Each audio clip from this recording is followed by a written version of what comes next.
Now, that is some pretty extreme revenge as it is, but what happens after that to Oliver Cromwell's head is probably one of the weirdest stories in history.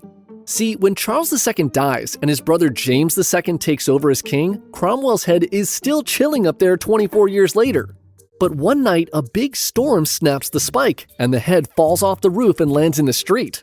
A security guard finds it rolling around, and for some reason, he takes it home. When officials realize Cromwell's head is missing, notices are put out for its return.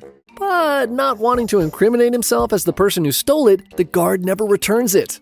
The head goes missing for decades, until one day it shows up in a museum of oddities in the early 1700s, where it's displayed as Oliver Cromwell's head. Most people think it's a fake, and it stays there until the owner of the museum dies. The head is lost again for a few years, but emerges once more in the late 1700s.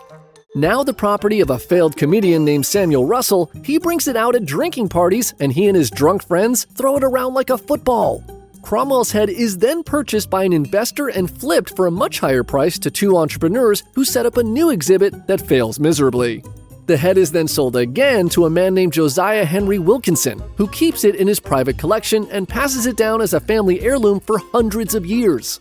Eventually, in the 1930s, the Wilkinson family brings the head in for scientific testing, and the now very damaged and shriveled up head on a stick is officially confirmed to indeed be the actual head of Oliver Cromwell, the former Lord Protector of England. Finally, after generations in the Wilkinson collection, Horace Wilkinson decides to return Cromwell's head to be laid to rest, and so in 1960, the head of the former Lord Protector was entombed in a secret location on the campus of the University of Cambridge after a nearly 300-year adventure separated from its body.